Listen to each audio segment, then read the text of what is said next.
palestrantes renomadas, né? E junto teve uma expo também, uma feira de produtos e serviços, né? Exatamente, empresas, né, que são lideradas por mulheres e tal.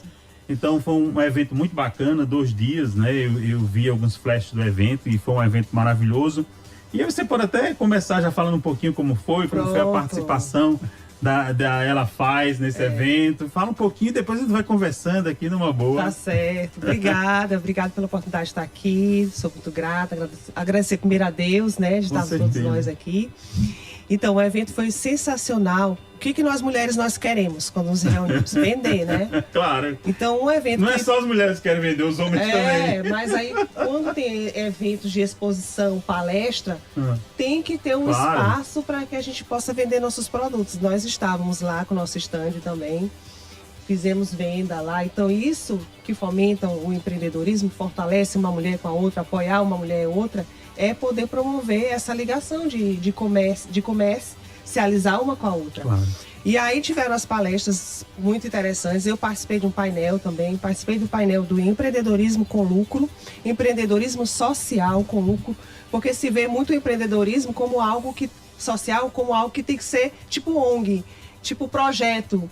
Eu estava lá com a Nelinha do Babaçu, que é uma mulher fantástica. Seu Edilson, é uma mulher fantástica, tem que trazer ela aqui. Vou trazer, vamos lá, depois passo o contato. Ela é super empreendedora, ela faz um projeto junto com o Jaime Bonjardim. Eu tive a graça de estar no painel junto com ela e com a Guga Fernandes. Quem mediou o painel foi a Paula Valdira. E nesse painel a gente falou muito sobre que o empreendedorismo social ele tem que estar na cultura das empresas. Quando você coloca dentro da sua empresa que você vai produzir, você tem que colocar ali o impacto social na comunidade. Independente de ser a atividade principal essa.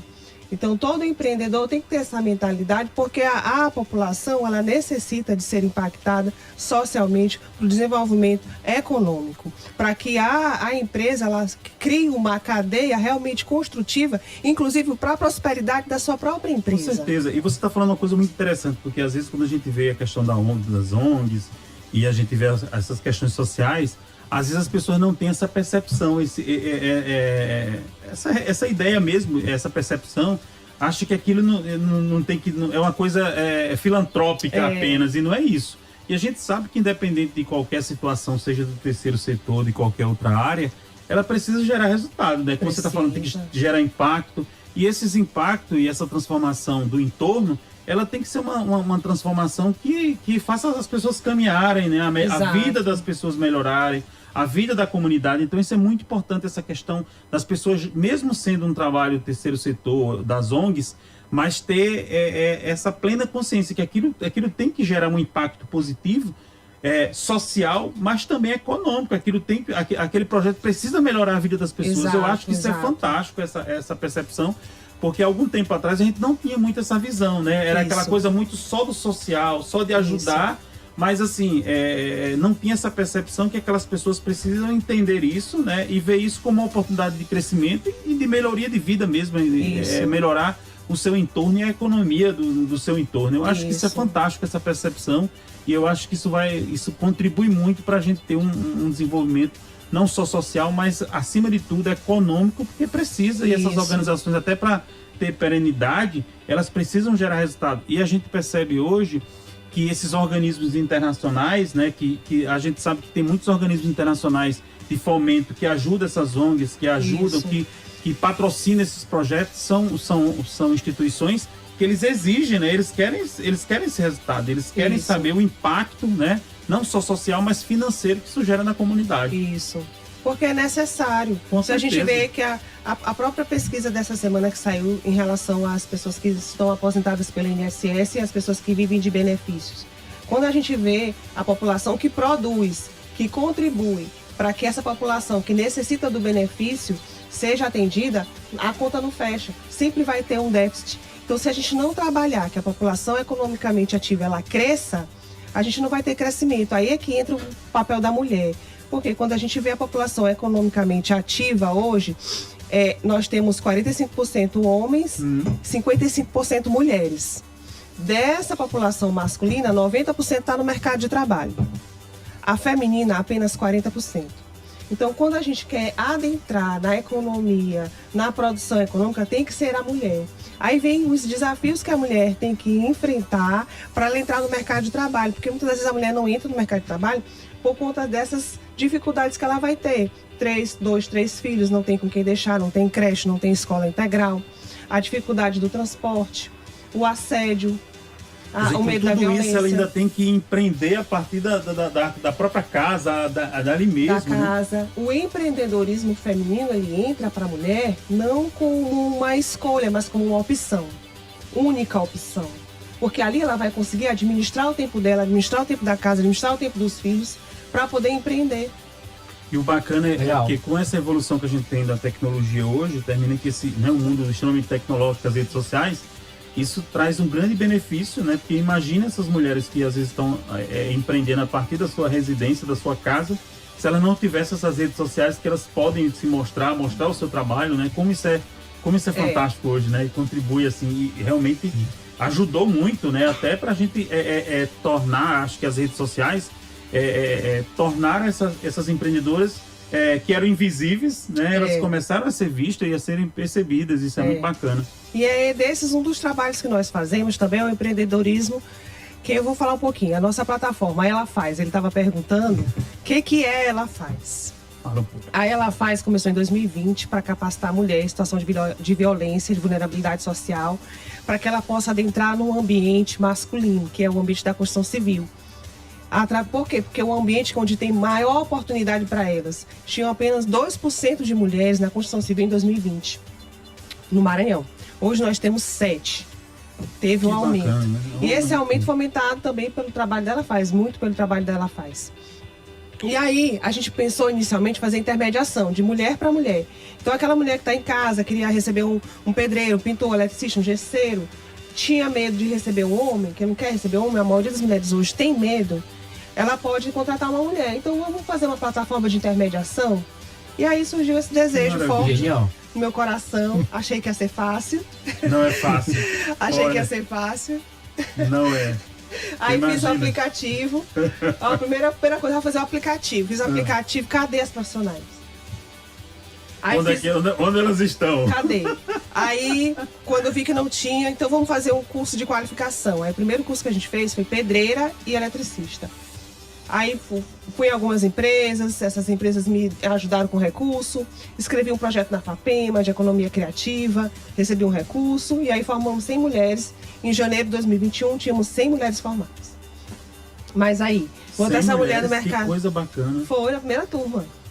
Que eu só assim. Eletricistas e pedreiros. E, claro, e até pela sua história, você ser uma engenheira civil, isso tem um já estava dentro do ambiente, né? Da construção, eu já enxergava que eu conseguiria colocar essas mulheres, ou dentro da minha empresa, ou nas empresas parceiras, nas pessoas que eu conhecia, e usar o poder do network ali para colocar. Só que as mulheres, elas têm o critério de ainda ter muito medo. As mulheres em situação de vulnerabilidade social, elas têm muito medo, elas se sentem excluídas. Muitas vezes elas são dependentes economicamente, emocionalmente, não foram criadas por pai e mãe, ou só pela mãe, geralmente. E aí sofreram violência na infância. Então, como é que aquela mulher ela vai se sentir valorizada? Achar que quando ela está numa profissão, ela vai ser valorizada de imediato entrando numa organização. Nessa organização, um ambiente predominantemente masculino. Machista. E aí, qualquer coisa que ela vai dizer, aquele homem que já está há um tempão lá naquela organização. Quem é você? Que quer me ensinar que hora dessa? Então, não vai ter poder de voz. Então, mais uma vez, ela vai se sentir retraída.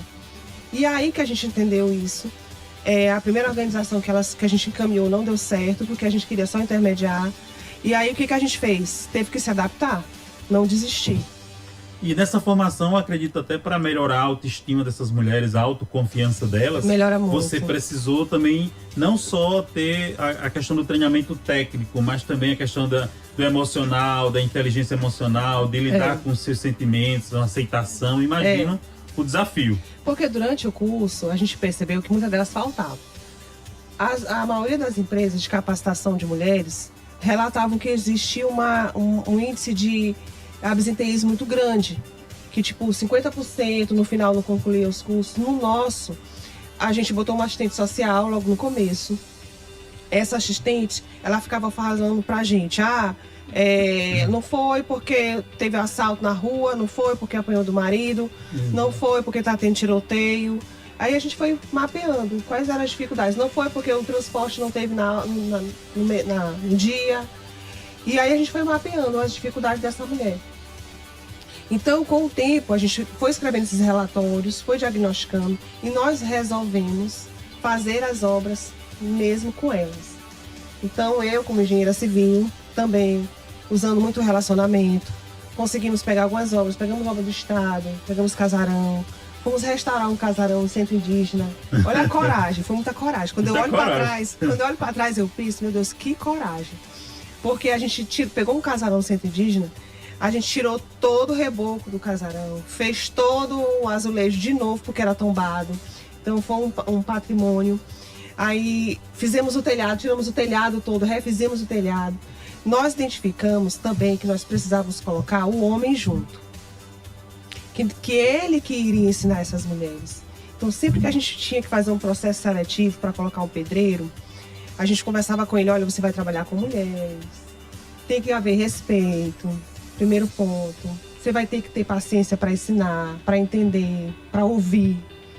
E aí, a gente desenvolveu durante o ano de 2021, muitas obras com mulheres, nós fazendo o serviço. E ainda intermediava. Só que é uma atividade que a gente gostou de fazer, identificamos muito as questões que estavam afetando essas mulheres, mas nós visualizamos através dos programas de startup, nós tivemos Mulheres Inovadoras, nós fomos finalistas Mulheres Inovadoras da FINEP, que é um programa de startup que está aberto. E no desenvolvimento desses programas, nós vimos que nós poderíamos migrar novamente, que chama-se pivotar o negócio. Então nós pivotamos e nós resolvemos nos identificar com uma plataforma de educação para mulheres, que chama EduTech. Deixamos de ser uma plataforma de marketplace, de intermediação de mão de obra, para ser uma EduTech. E aí, com a EduTech, a gente se firmou, ainda fizemos alguma coisa de intermediação, ainda pegamos algumas obras. Pegamos uma obra de calçamento de 15 mil metros quadrados no Porto de Itaqui. Se você for ver lá no Porto, vai ter lá, empresa cadastrada para pavimentação, ela faz. Nós entregamos uma obra da Suzano lá, gigante. Depois nós pegamos outra obra na BR, Nossa, a gente tudo passou feito por com muita mulheres. coisa. Mas tudo feito com mulheres e homens. E homens, mesclado, né? Mulheres e homens. Aí tem engenheiros, homens... Vimos de tudo, passamos de tudo, ouvimos de tudo. Assim, ouvimos muita humilhação por ser mulher, entendeu? E ter que estar assim, porque um engenheiro, um mestre de obra de uma obra comandada por homens, eles não têm o palavreado assim, moldado, forma, é um ambiente deles. Eu acho até que, na maioria das vezes, eles não têm nem culpa, né? Eles não foram ensinados, não, eles não é uma foram... cultura. Verdade. Entendeu? E eles saem replicando aquela cultura durante décadas, né? Exato. Então eles falavam palavrão demais, meu Deus. Xingamento, não tinha... E a gente se adaptando ali naquele ambiente. E naquele ambiente que se torna normal para eles. É normal. A gente só instruía a roupa para elas usarem, fardamento, comportamento. Claro, tem que estar. Também tem muita da atitude. A gente tem que entender que a gente está adentrando nesse espaço. E tem a parte da inclusão também, que hoje, mesmo independente se aquilo é normal, mas a inclusão é normal, né? Então essa adaptação é bacana. E Lívia, por exemplo, então vocês hoje nessa plataforma, vocês formam, qualificam mulheres, né? E basicamente nesse escopo de qualificação, quais são as áreas específicas assim, que dentro da construção civil pedreira, pessoal, elas sei lá, só pedreira, eletricista, o que elas fazem? A gente tem hoje.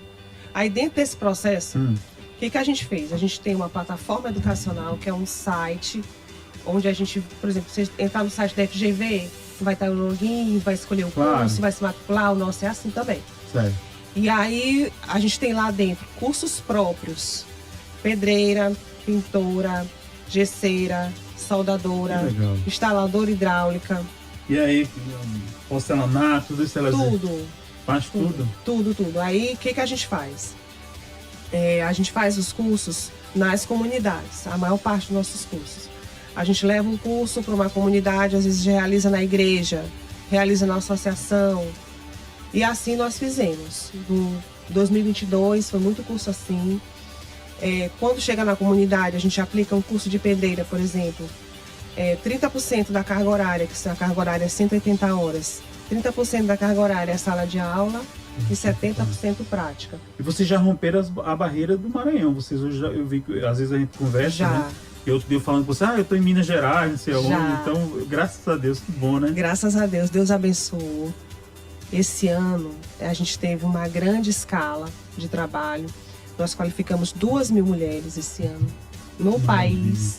Que bacana. 450 presencial. Social muito grande. E financeiro também, né? Muito grande. A empresa que nos contratou foi a MRV, contratou. A gente primeiro fez um curso em Curitiba.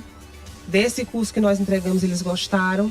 Eles têm uma meta de colocar a mulher no mercado de trabalho. 30% de mulheres eles querem dentro da construção civil. Escolheram os cursos certos, os cursos que elas mais se adaptam, que é pintora. A mulher é fantástica na pintura. Elas são organizadas, eu imagino que faz tudo bonitinho, porque pintor, tem uns pintores que o negócio é bravo, né? Tudo organizado. E a azulejista, pedreira azulejista. E aí, sensacional. Eles queriam contratar de imediato, logo na seleção, essas mulheres. Nós qualificamos elas e eles, de imediato, tiveram mulheres que de imediato já foram admitidas na empresa. Bacana. E eles têm a intenção de fazer isso por um longo tempo ainda. Hoje, de todas essas pessoas que já passaram pela plataforma, você falou aí que já foi treinadas, qualificadas, mais de 2.000 mulheres, né? Qual o percentual hoje que essas pessoas estão... Qual o percentual de permanência no mercado? Porque eu acredito que também tem aquelas que fazem e sei lá, desistem, alguma coisa assim. É assim, 60% delas estão no mercado de trabalho. Hoje a gente tem mulheres na Vale, bom índice, viu? Na Vale, na Lumar. Seu Edilson, se essa mulher resolve fazer o nosso curso para ingressar no mercado de trabalho, ela ingressa. A grande questão é as dificuldades realmente dela sair para esse mercado. Nós temos mulheres que elas fazem um curso, mas elas pegam, melhoram o ponto da casa delas e dali desse ponto eles fazem uma cozinha e já fornecem um bolo, um salgado. Que legal. Muitas são assim. Eu fico imaginando que ela aprende e ela começa a praticar primeiro na casa dela, né? Todas. Eu imagino a transformação que elas fazem. Todas. Todas que fazem, elas dizem que o sonho delas é melhorar a casa. Eu vejo assim, a mulher reclama muito dos homens, né? Assim, eu quero fazer uma reforma. Cara, para com isso, não sei o quê. Imagina elas terem a capacidade delas mesmo fazer, deve ser um espetáculo. Você imagina que elas têm um marido que é pedreiro e o pedreiro não faz em casa. É o que mais diz, ele faz na casa de todo mundo, mas não faz aqui em casa. Que legal. E aí elas... Chega lá, agora tu não vai fazer? Eu vou fazer. E faz. Lívia, e eu imagino a sua satisfação, né? Interna como pessoa, como ser humano. Demais. De você contribuir, você ajudar essas pessoas a se transformarem, a mudarem o seu entorno, a sua realidade, a sua comunidade. Isso deve te trazer uma alegria muito grande. Não, dá até vontade de chorar, assim, de emoção, porque eu fico muito feliz, sabe? De ver a quantidade de pessoas que conseguem melhorar a sua casa. Porque quando a mulher ela consegue melhorar a casa dela, aí eu vou trazer para vocês a história.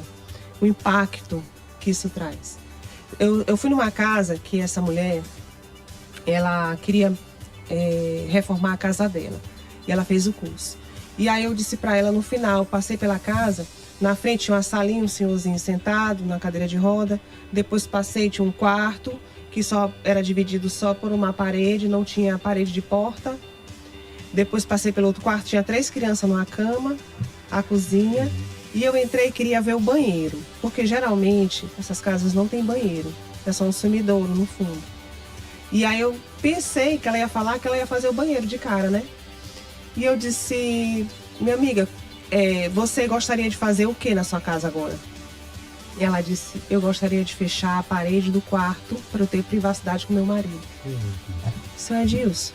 Aí eu fiquei pensando nas crianças. Você vê a história do estupro agora? Tá Imagine as crianças pequenas vendo um ato do pai, ele não era nem pai das crianças, vendo o ato do parceiro com a mulher. E aí ela queria preservar aquelas crianças.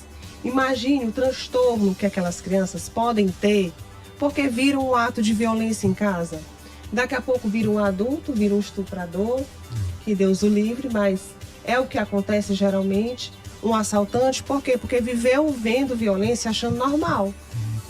Porque para a criança ela não vai entender aquilo, né? Então ela queria preservar. E eu fiquei assim, na hora, eu nunca tinha percebido isso.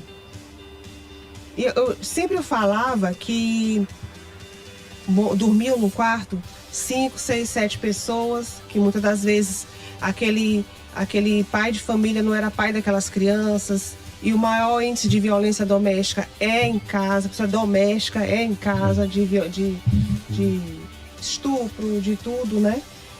E eu não tinha ainda sentido uma dor quando eu vivenciava isso. Eu vivenciei isso, ela me contando, eu senti a dor na hora dela. Eu tinha sentido a dor do banheiro. Quando eu ouvi uma história de uma mulher que disse que ela queria fazer o banheiro em casa, porque o filhinho dela queria receber os colegas no dia do aniversário. E ele tinha vergonha porque não tinha banheiro para convidar os colegas. Oh, meu Deus. Não é? É uma realidade, né? Assim, a gente não tem noção, às vezes. E às vezes somos privilegiados, né? Quando a gente fala também sobre esse empreendedorismo feminino, né?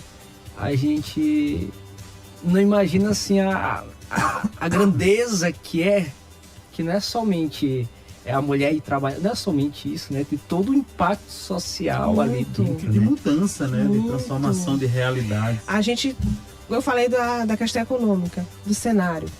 Isso é a gente se adaptar, essa mudança de cultura é a gente procurar se adaptar realmente ao modelo hoje que a gente vive. Porque senão a gente não vive.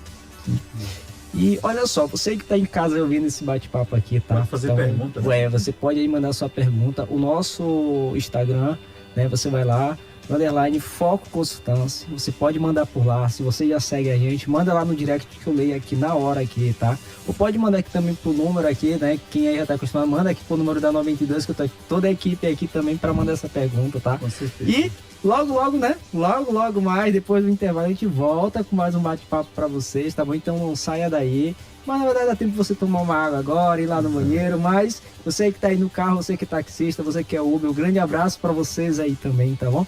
Então é isso. Logo estamos de volta aqui já. Com certeza. Estamos de volta mais esse bate-papo aqui, né? Com a nossa convidada aqui, a Lívia Viana. E olha só, antes de começar, né, voltar ao bate-papo, eu quero agradecer aí aos nossos apoios aqui, né? A WC Criações, a W Criações aí do Maiobão. Um grande abraço, né? Grande abraço para você aí, o Walter. E também agradecer também a Compasso, né? Compasso Mídia Externa, né? O Leandro. E agradecer aí bastante esse apoio que você tem dado aí pra gente, né? Não é isso, Sérgio? Exatamente. Foi pra gente, como eu sempre falo, né? Pra gente da Foco Consultoria é um privilégio a gente poder proporcionar esse programa. Esse programa é um programa da Foco Consultoria. E a gente receber, né, pessoas, executivos, CEOs de empresas assim como você, a gente tratar de assuntos tão bacanas, tão relevantes. Então, pra gente ser um privilégio, a gente se sente realmente... Sei lá, acho que é uma coisa que traz muita satisfação pra gente também, né, em poder proporcionar e tratar desses assuntos e contribuir com as pessoas do modo geral, porque as pessoas escutam. E eu sei, Lívia, toda a sua história, você é uma empreendedora, né? E não tem só ela faz, você tem outras atividades. Como é que você divide seu tempo? Hoje você se dedica exclusivamente a ela faz. Eu sei que você tem empresa de engenharia, tem, né, área de comércio, de óticas e tal. Fala um pouco, eu sei que tem. Pode falar, pode fazer propaganda. Hoje, graças a Deus, a gente tem aqui uma equipe muito boa, né? Hoje eu tenho muitos funcionários, na Ela Faz a gente tem 15 funcionários, na ótica a gente tem 60 funcionários e tem uma equipe de média liderança que a gente chama de gestão, que nos dá o suporte. Ainda a questão de liderar pessoas exige muito da gente, todos os dias. Não tem esse negócio de... É um desafio constante. Constante. tenho aprendido muito esses últimos tempos em relação à liderança hoje. Ela tem que ser muito baseada nos valores, naquilo que você acredita. Propósito, né? E aí você tem que passar isso para toda a sua equipe, para toda a sua empresa. Que o senhor sabe melhor do que eu, que a gente contrata muitas das vezes pela competência e demite pelo comportamento. Exatamente.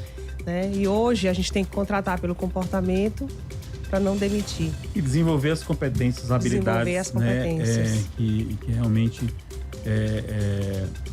eu acho que era o Jack Welch, né? Que foi considerado o executivo do século, que ele falava o seguinte, que caráter a gente não muda, né?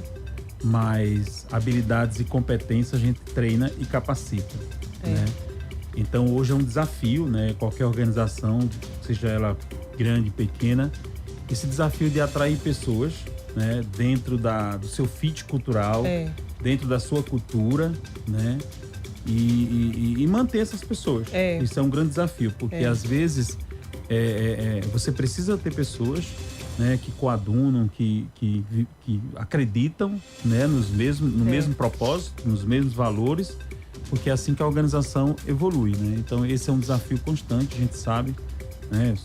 A Foca é uma empresa de consultoria há mais de 25 anos e a gente sabe todos esses desafios. Mas a gente também hoje, por outro lado, eu sei que você é uma pessoa aberta a isso, né? Participa de muitos eventos, muitos treinamentos, né?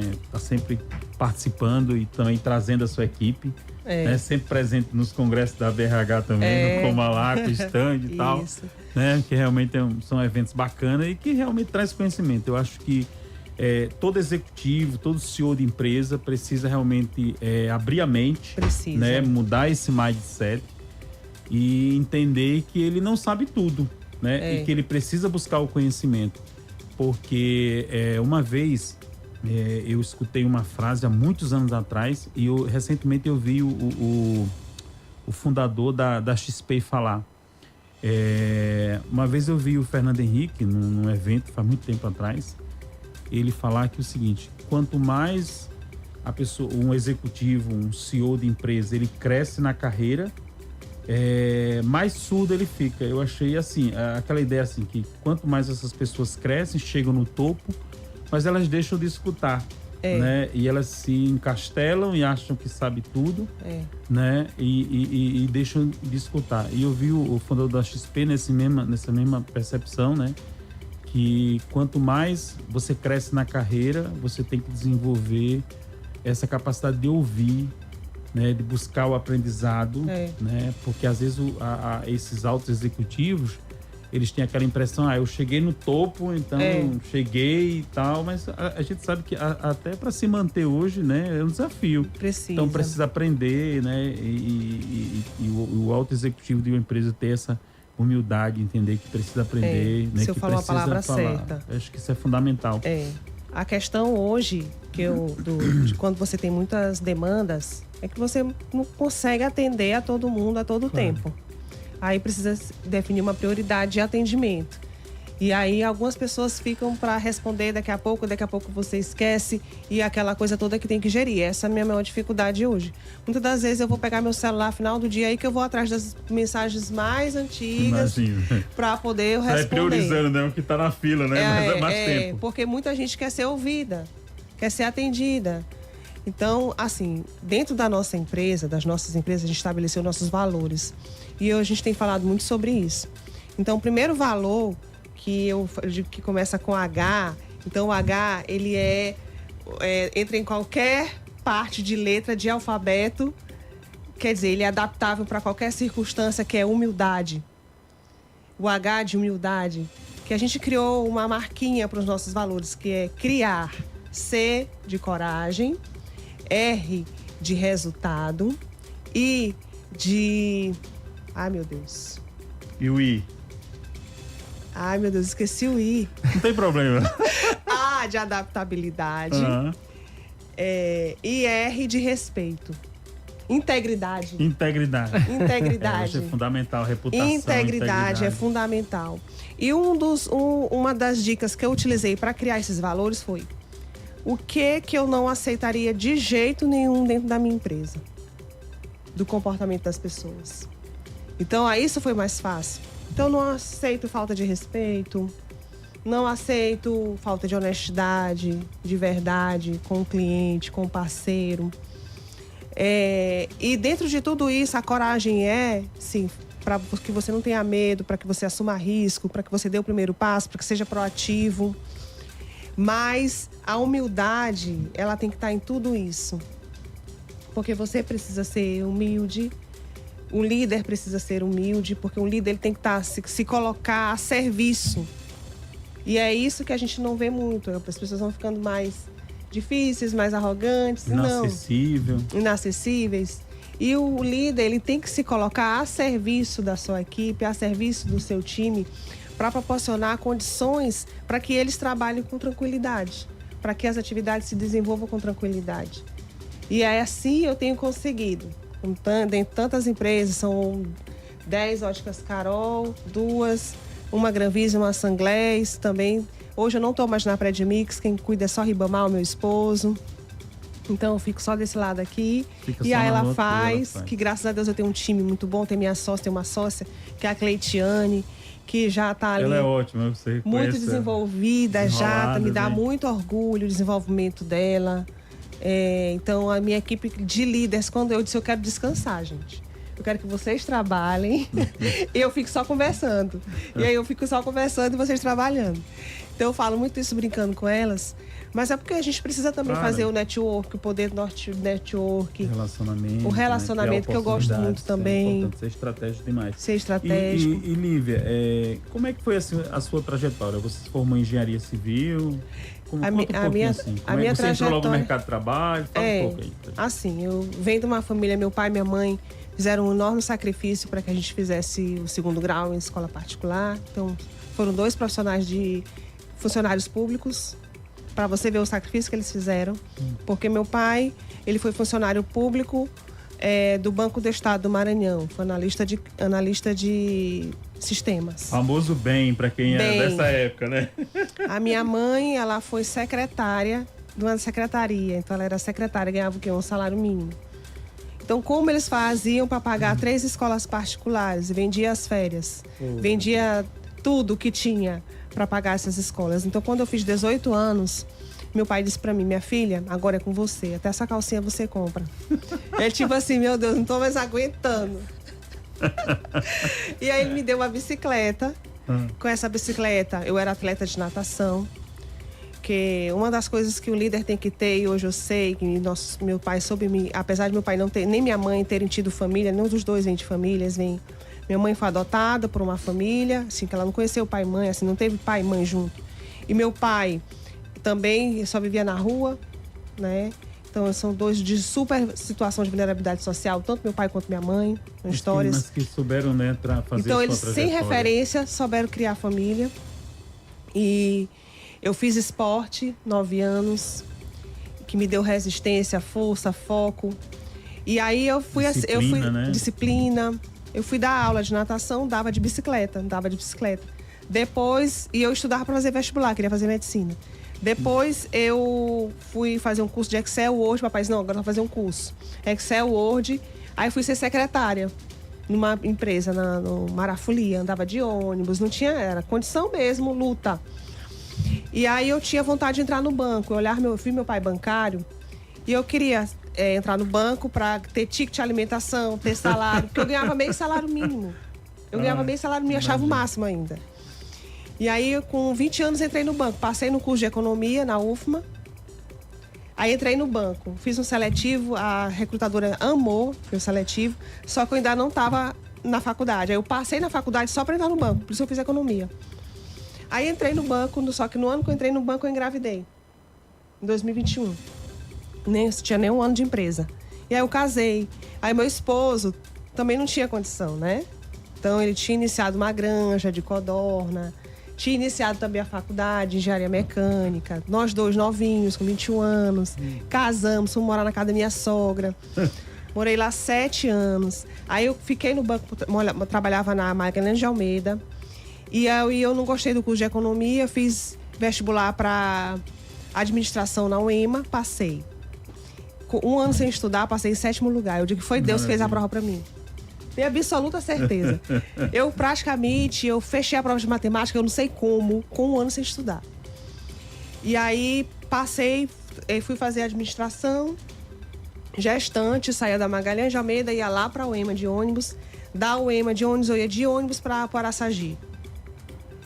E aí foi assim, 10 anos de banco, fui 10 anos bancária, foi quando o Ribamar empreendeu numa oficina, ele perdeu o emprego numa concessionárias aqui em São Luís, aí ele pegou uma oficina terceirizada.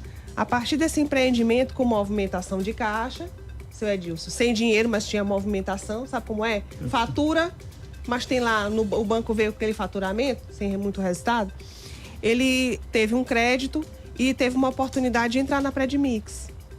Um dos sócios queria sair, queria vender. A Predmix tinha, sim, muitas dívidas na época. E ele assumiu essas dívidas. Com cheque, que hoje nem se usa mais. Com cheque. E coragem. E fé. Exatamente. E aí eu fui pra lá. Saí do banco e fui trabalhar na Predmix. Aí ele ficava lá na empresa de funilaria e eu ficava na Predmix. Com 2 anos, eu resolvi que eu queria fazer engenharia. Porque eu comecei a tomar gosto pela empresa. Conhecer um pouco da atividade, né? Fui pro laboratório, fui pra produção. Tinha que ter alguém assinando pelos produtos e tudo. Aí fiz engenharia. E a empresa cresceu, graças a Deus prosperou. Formei engenharia em 2017. E foi em 2019 que Deus colocou no coração Ela Faz, de colocar as mulheres lá. Eu digo que meu plano de Deus foi pela graça executado. Eu sinto a mão de Deus na minha vida. Em tudo que eu passei. Porque ele foi me moldando. Algumas dores que eu tinha, foi colocando dentro do negócio. As dificuldades de ter um empreendimento no casamento também foi uma grande lição para mim. Porque marido e mulher trabalhar na mesma empresa, você sabe, né, seu Adilson? Não é fácil, não. E chegar em casa, ainda levar trabalho para casa. Aí tu discute lá em casa e quando chega em casa tá zangado, não esqueceu mais. Então eu fui aprendendo, né? Eu digo que foi todo um desenvolvimento que eu tive durante esse período. E quando foi 2019, aí isso entrou a Carol também nesse meio termo. Porque meu esposo, ele tinha um funcionário lá na empresa de funilaria que ele queria reconhecer e dar uma sociedade, desenvolver um outro trabalho. E aí entrou a Carol. E esse funcionário, ele liderava também. Entrou como sócio, liderava. E aí foi crescendo. E a gente sempre trabalhando muito trabalho. Eu digo assim, se meu pai não tinha férias, vendia as férias, a gente também passou a não ter férias. Empreendedor, difícil tirar férias. Tira assim 10 dias de recesso. No máximo, uma semana. A gente não conseguia fazer isso. Agora que a gente vai tentar fazer alguma coisa, as filhas cresceram. Eu tenho uma filha de 22 anos, vai fazer 23. Está se formando em medicina. Maravilha. Tenho outra de 17, que vai sair da escola, vai entrar na faculdade também. E a gente está vendo os filhos irem e está vendo que a gente poderia ter administrado também melhor o nosso tempo. Para curtir um pouco mais esse tempo com a família. Outro dia até vi acho que foi o Luciano Huck falando que é o seguinte, que disse que o contato com os filhos, ele vai até os 18 anos, mais ou menos, né, que você fica. Depois você vê eles passar pra casa do namorado, não sei pra onde e tal. Isso. Aí eu vi falando um pouco sobre isso. Isso, aí você vai começando a ver as diferenças. Mas assim, eu digo que minha trajetória com meu esposo foi uma trajetória que a gente construiu tudo pautado com muita honestidade, dificuldade. A gente, durante esse crescimento, até quando a empresa se estabeleceu e cresceu, ela foi em torno de 2015, mais ou menos, que a gente pode dizer que ela realmente começou, que a gente começou a tirar dinheiro para viver dela, porque até então a gente não tirava negócio. Só investir. A gente não coloca negócio para tirar dinheiro para viver no começo, claro, porque senão você não consegue. Então a gente começou a retirar mesmo a partir de 2015, alguma coisa para a gente começar a utilizar, a usufruir de todo o esforço. Mas até então, a gente vendeu lanche no Sebrae mesmo. Então eu saía do banco, quando eu tinha que faltar à faculdade, eu faltava para ajudar, para vender lanche no Sebrae, para vender lanche no Marafolia, para vender lanche nos arraiais que tinha. Também ele trazia roupa Ele trazia roupa e perfume da 25 de março. Meu Deus. E aí trazia aquelas sacolas. Fizeram parada, hein? Não, aí eu saía do banco também, ia para as academias, minhas amigas levavam, vendia perfume, vendia roupa. Então, assim, a gente lutou bastante. Como é interessante as histórias de vida, né? Às vezes as pessoas quando chegam no topo, né? Tem um determinado sucesso, né? As pessoas não têm noção, né? Do quão foi, né? Foi luto, foi, né? Aquilo foi um desafio. Quanto choro, quantas noites sem dormir. Quanto suor, quanta lágrima, né? Para chegar. Às vezes as pessoas não têm noção. Às vezes os herdeiros que assumem, né, determinados negócios que os pais assumem, né? A segunda geração, às vezes não tem noção de todo esse processo. Mas principalmente no país que a gente vive, a dificuldade de empreender, né, de abrir um negócio, você sabe muito bem disso, né? Essa dificuldade, às vezes as pessoas não têm noção, né? Eu acho que o pessoal fala assim que o brasileiro, os empreendedores brasileiros, eles adquirem o know-how que eles se darão bem em qualquer lugar do mundo, porque eu acho que o Brasil é um desafio. O Brasil não é para amador, né? O pessoal fala muito isso. Por toda essa dificuldade, mas é bacana hoje você, né, olhar para trás e ver, né, que vocês conquistaram, o resultado de tudo isso. Isso traz uma satisfação muito, muito grande também, né? Traz, mas o que a gente vê hoje como sucesso mesmo para nossa vida? O que seria o sucesso mesmo? É ver, hoje eu penso assim, para mim nada vale se eu não ver minhas filhas felizes, encaminhadas, com suas famílias, né? Nada disso terá valor se no final não conseguir olhar isso. Então, a gente coloca muitas das vezes o trabalho que a gente tem que trabalhar para dar condições para os filhos e tudo, mas a gente tem que saber administrar. Eu como mulher empreendedora, nós mulheres temos que saber administrar esse tempo com sabedoria, com dedicação, nosso papel dentro de casa, nosso papel junto do nosso trabalho, para a gente poder ajudar a conduzir essa sociedade, essas gerações que vêm para o futuro. E esse desafio aí, porque você está falando que uma está se formando em medicina, a outra vai fazer uma faculdade, você não sabe se elas vão se interessar, se essa medicina, né, vai ter a vida dela. E a outra, será que ela vai se interessar pelos negócios de vocês? Como será, né? Uma disse que ela já quer ser empreendedora. Ah, que bom, né? A mais nova. Ah, que legal. Na pandemia, ela fez ovo de Páscoa para vender. Bacana. Ela mesma. Então, ela fez o Instagram, fez uma arte no Instagram, fez o design, ela desenrolada. Foi no Canva, fez o design dela, fez o cardápio dela para as pessoas fazerem pedido. Ela lucrou R$3.000. Ela disse, mãe, eu consegui lucrar. Ela conta essa história. Eu consegui lucrar R$3.000. Então, diz que o exemplo arrasta. Sim. É verdade. Então, se você dá exemplo para os seus filhos, para educar seus filhos. Eu disse, minha filha agora, bora entrar na empresa para ajudar também, para fazer. E ela é muito focada, assim, porque ela é muito determinada, a mais nova. Que legal. Ela assiste, ela não faz curso de inglês hoje, mas ela assiste filme em inglês, porque ela quer fazer uma faculdade também em inglês. Então ela tem isso na cabeça dela. E a mais velha, essa semana ela me disse que ela quer fazer residência em oftalmologia.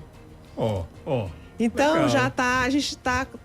Acredito que a gente está conseguindo até aqui. Pelo menos já vai ter a futura CEO da rede, né, de óticas, isso, né? de repente, elas têm muito perfil empreendedor, todas as duas. Ah, que legal. E hoje, assim, para a pessoa que está ouvindo, né, esse bate-papo aqui, o que você falaria, assim, como uma empreendedora de sucesso? A gente ouviu toda a sua história, né, tudo que você fez. Né? O que você falaria para ele como palavra para as pessoas, para as mulheres, para os homens que estão ouvindo a gente lá? Para não desistir nos primeiros desafios. Olha, uma coisa que eu aprendi bastante quando você quiser, você tem que ser um solucionador de problemas. Você tem que amar um problema, primeira coisa. Então, quanto maior for o problema e você se botar para solucionar aquele problema, maior autoridade você vai ter, maior alcance você vai chegar. E aí, para solucionar aquele problema, você tem que saber os diferenciais que você vai oferecer para aquele mercado para solucionar. Desde que seja o problema, pode ser um bolo. O problema pode ser um brigadeiro daquele tipo, sem lactose, sem glúten, o mais gostoso possível, porque senão, se for ruim, não adianta. Então, você tem que botar um problema que você vai solucionar ali. E ali, o diferencial daquele problema. E ali você tem que ser adaptável. Então, você vai se adaptar ao mercado, a tudo aquilo que necessita para você conseguir. E tem que ter resistência. Porque muita gente fala persistência, mas é persistência e resistência. Eu boto resistência. Porque você vai passar por inúmeras situações que você vai precisar ter um emocional equilibrado. Você vai precisar de uma resistência física também para ultrapassar e aquelas dificuldades que você vai encontrar, para no final você realmente conseguir entregar. Porque se Deus colocou um sonho no teu coração para você fazer, é porque Ele quer que você consiga. Eu recebi muitas pessoas que diziam que eu não ia conseguir com ela faz. Muita gente. Mas eu nunca acreditei nisso. Eu sempre acreditei, sempre olhei o cenário do mercado, a economia, olhei aquelas mulheres precisando de oportunidade, não só de oportunidade de empregabilidade, mas de mudar de vida.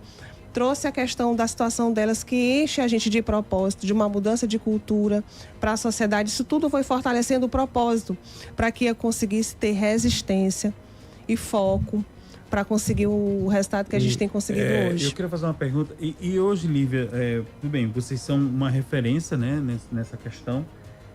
Existe alguma outra plataforma ou alguma outra empresa ou startup hoje fazendo o que vocês fazem? Não. Por aí você vê, né? Como não tem. Lugar nenhum no Brasil. Eu sei que você hoje viaja. Às vezes hoje você foi premiado pelo Banco do Brasil e tal. Não você tem. não vê. Assim, no modelo que a gente fez, da forma que a gente faz, não tem. Hoje a gente tem um desafio que é enfrentar a tecnologia, porque a gente consegue colocar até 2.000 alunas online, e se a gente pegar um projeto maior, de botar 5.000 alunas, a gente vai ter uma dificuldade tecnológica. Esses cursos hoje, eles são feitos de forma... Eles são online? Porque assim, a gente faz presencial, dentro da comunidade, e a gente também tem online. Nós fizemos 1.500 alunas online. Agora, tem 2 meses. Mas você consegue medir em termos de resultado, quem faz online, quem faz presencial, como é que presencial, a habilidade sempre é melhor. Eu recebi também muitos nãos em relação ao online. Eu recebi muita gente dizendo que ia dar errado. E a gente conseguiu. Complexo, né? E a gente conseguiu colocar 1.500. Eu disse que é a graça de Deus, seu Edilson. É a graça de Deus, não tem como. A gente fechou a turma em 15 dias. 1.500 alunas no país. Nós não teríamos capacidade de fazer se não fosse a graça de Deus colocando. E assim, o bate-papo da gente tá indo bem legal, né? Passa bem rápido, né? Mas antes, assim, Lívia, a gente queria, para os nossos ouvintes, né? Como é que faz para encontrar? Ela faz, né? Questão da Predmix também, se quiser, os serviços. Você pode aí convidar a pessoa para te conhecer também um pouco mais. Conhecer, né? Pode entrar na minha rede social, @Lívia _ ela faz. Lá também tem todos os vídeos, tem um documentário que eu fiz na comunidade, tem um vídeo do Banco do Brasil, tem bastante coisa bacana. Tem um quadrinho que é um projeto novo. Eu tô criando uma heroína. Que legal. Tem uma heroína que eu tô criando, bem bacana também. Ainda vou explicar muito mais sobre isso. E lá tem, no meu Linktree, tem um link para as outras redes. Tem da Ela Faz Oficial. Tem das outras empresas, de Cascavel, Maranhão, Predmix, tá tudo lá no Instagram. Mas me localizando, já localiza tudo. E hoje assim, depois desse sucesso que vocês já alcançaram, né? Todo esse resultado, você vê, é mais fácil hoje você chegar nessa... A gente vê tantas empresas, essas grandes corporações, você falou aí que já fez a Suzano e algumas outras, né? E essas empresas hoje, elas têm um propósito, uma cultura de ESG, né? Essas organizações hoje, eles se preocupam muito com a questão do entorno, de qualificar as esposas dos funcionários de vez. Hoje, assim, eu imagino que no início era muito mais difícil, até porque vocês não tinham talvez esses indicadores, né? Esses KPIs para apresentar. Hoje vocês têm. Como é que é hoje? Quando você chega nessas grandes corporações que tem esses projetos de ESG, é muito mais fácil hoje? Ficou mais fácil? O nosso diferencial, Edilson, é que cada mulher que a gente leva à transformação, ela não é um número pra gente. Muitas empresas ainda veem que elas estão fazendo aquilo ali porque tem uma determinação jurídica, porque tem uma determinação governamental. Eu vou fazer aqui, vou entregar e acabou. Não. A gente, quando faz, a gente faz para entregar resultado em cima da vida daquela mulher, o impacto. Por isso que a gente se denomina como uma empresa para o impacto social. É uma EduTech para o impacto social. Então, nós pegamos agora para qualificar as mulheres na comunidade ali do entorno do Itaquibacanga, 25 empreendedoras para Suzano. Nós tivemos mulheres que começaram caixa zerado. Entregamos elas agora com caixa de R$ 1.600. Ensinamos ela como desenvolver um produto, como colocar uma etiqueta, como colocar um cardápio, como calcular um preço, aonde que são as redes que elas vão conseguir desenvolver, vender e para gerar um lucro para ela. Então, isso para a gente é que é gratificante. Então, nós aumentamos a renda dela, geramos melhoria para casa, para sua família. Isso traz os nossos indicadores de impacto. A gente fala de 2.000 mulheres qualificadas, mas para a gente são 60% de mulheres dentro do mercado de trabalho, 200% de renda aumentada daquela família. Entendi. Quer dizer, vocês têm o compromisso de não só ensinar uma profissão, né, qualificar, mas também de trazer elementos que façam essa pessoa gerir, né, dentro do conceito daquilo que ela vai empreender, fazer uma gestão do negócio. Isso, ela se desenvolver de fato, ela passar a acreditar, ver a educação é a maneira mais fácil dela se sair de um sistema de pressão que ela vive dentro da sociedade. E é isso, e mais um sábado na graça de Deus, né? A gente, novamente, você querendo aí saber um pouco mais sobre nós, né, aqui do programa Gente Gestão, basta você ir lá na Foco Consultância no Instagram, você pode ir no YouTube, você pode ir no Spotify, né? E o que é a consultoria, o que é a Foco Consultância, Adilson, só pra gente encerrar aqui? A Foco Consultoria é uma consultoria organizacional, né? A gente já há mais de 25 anos que a gente atua no mercado, né? A gente faz tanto essa parte de recrutamento e seleção, treinamento e desenvolvimento, formação de líderes. Então a gente está sempre aberto, né, junto com os nossos clientes, no sentido de construir projetos customizados que atendam às necessidades dos nossos clientes. Então a Foco existe para isso. A gente tem um slogan enquanto Foco, que é desenvolvendo pessoas, transformando organizações. Então é isso que pequenas, médias e grandes empresas aí, tá? Pequenas, vocês médias estão e ouvindo grandes aí empresas, a gente. independente do tamanho, a gente pode fazer um projeto customizado e atender a necessidade e agregar valor para os nossos clientes, que esse é o nosso propósito. E é isso, tá? Então a gente agradece todo mundo aí que está ouvindo a gente, né? Então muito obrigado pela sua companhia, né? Você aí do YouTube, você aí que tá no Spotify, muito obrigado a todos vocês. Queria deixar meu parabéns aí para vocês. Parabéns, senhor Edilson, parabéns mesmo. Que maravilhoso poder estar aqui, poder falar essa oportunidade. Muito grata, viu? Desejo muito sucesso, que Deus abençoe, que cada vez mais isso contribui para a nossa sociedade. Com certeza, esse é o nosso propósito. Obrigada. É isso aí. Também aí um agradecimento à equipe aqui que tá junto com a gente aqui também, né? Aí nos bastidores aí. Sábado, é isso aí, pessoal. Ninguém faz nada sozinho, é né? verdade, tá? Trabalho do time, muito obrigado aí. E é isso aí, obrigado pessoal. Aí. Tá? Um sábado abençoado a todos os ouvintes. E até o próximo sábado. Você ouviu Gente e Gestão em Foco. Insights, estratégias e histórias inspiradoras, ajudando você a transformar a gestão do seu negócio. Um programa da Foco Consultancy Group. Até o próximo sábado, aqui no seu programa sobre liderança e alta performance. Gente e Gestão em Foco. ZYX 213, Rádio 92,3 FM, uma empresa parceira da Ideia Comunicações, transmitindo da região metropolitana de São Luís.